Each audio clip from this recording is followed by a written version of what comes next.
Welcome back to Hardball. Chances are, if you've been to a movie in the past 20 years, it was the work of James Cameron, just to name a few. The Terminator, The Abyss, True Lies, Titanic, and now Avatar. Avatar is now the highest-grossing movie of all time, earning more than $2.7 billion worldwide, and it's now on DVD and Blu-ray, where it's also just come out and also broken all the world's records. James Cameron's concern about protecting the environment, which was such a big part of that movie, is evidence in that film, and it's also echoed in his life. Yesterday, he spoke at the Earth Day rally here in Washington on the National Mall, and I managed to catch up with him and hook him for the show. James Cameron.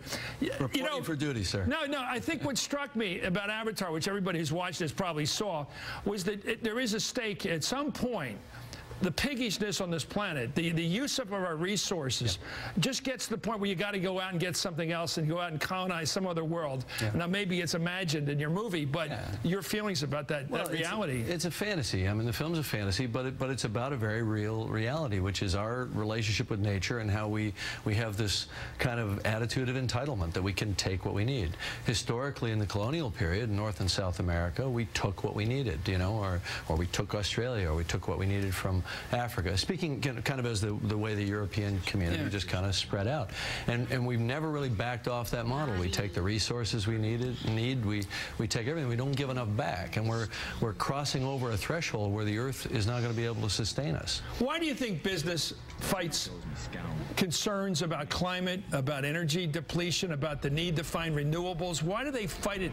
These people from the oil patch, from Oklahoma especially, constantly carping and denying. People like Glenn Beck making a living by not telling the truth. If you make your living in oil, and the answer is a different answer, a different solution in renewable energy like wind or solar or something like that, you're going to deny that answer exists. Or more probably, you're going to deny that the problem exists. And that's what these kind of professional deniers and skeptics are doing. They're swaying the public dialogue away from this major crisis that's looming. Well, the first person I ever heard who I think has an IQ like Glenn Beck, and he's obviously smart enough, I heard him on radio a couple of years just denying that there's climate. What do you make of that? Just saying it's not true. Well, you know, look, I think that people are, well, people are just in denial in general, you know, and the public are in denial, and it's getting worse. And a recession economy makes that denial worse. 2 years ago, according to polls, 50% of people believed in climate change and it being caused by you know, human activity.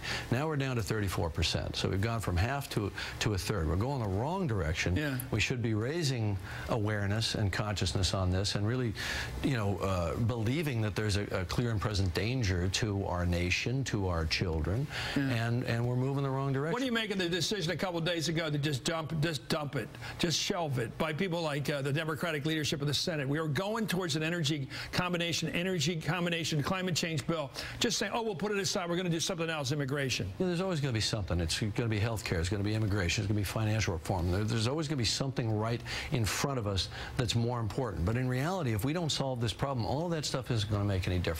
Healthcare is not going to help us in a fundamentally unhealthy planet. Financial reform is not going to help us in a planet where we can't afford to live in a healthy way or even in a non-chaotic way. I got to get to something that's fast. I read that Stephen Hawking, obviously one of the smartest people in history, he was talking about alien life, meaning not aliens like we're fighting about with border fights here in America, but about real aliens over from another planet. Quote, we only have to look at ourselves to see how intelligent life might develop into something we wouldn't want to meet. I imagine they might exist in massive ships, having used up all the resources from their home planet. If aliens ever visit us, I think the outcome would be much as when Christopher Columbus first landed in America, which didn't turn out very well for the Native Americans.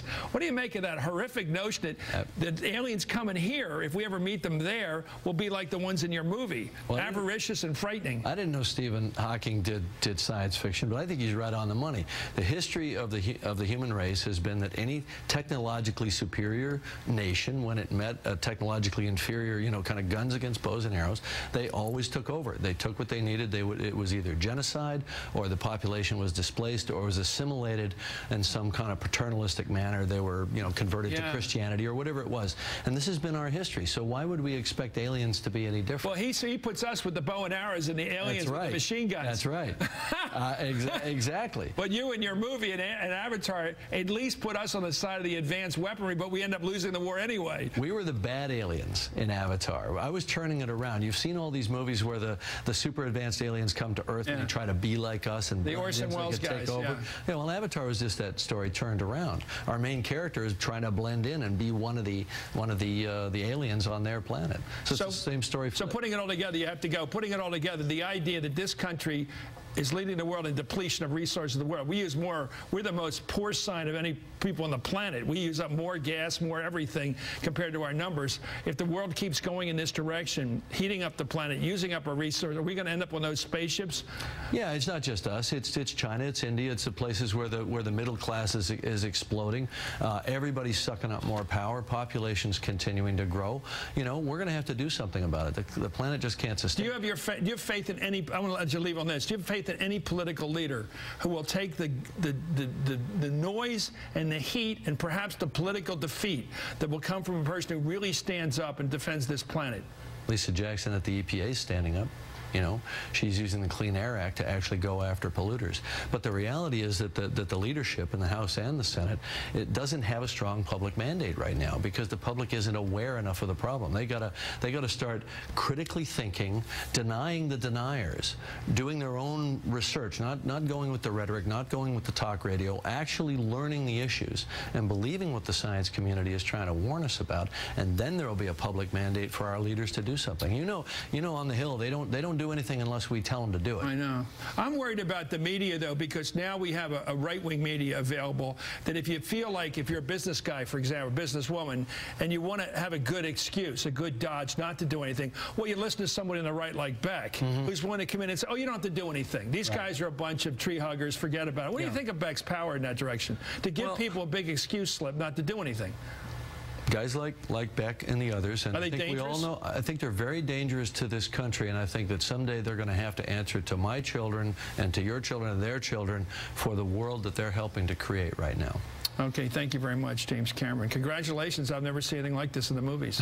I've never seen like it. You're winning all the awards and you're getting everything. Thank you for coming on. Thanks, James Chris. Cameron, pleasure. The maker of Avatar, which has just broken all the records again in DVD. Up next, President Obama is trying to rally the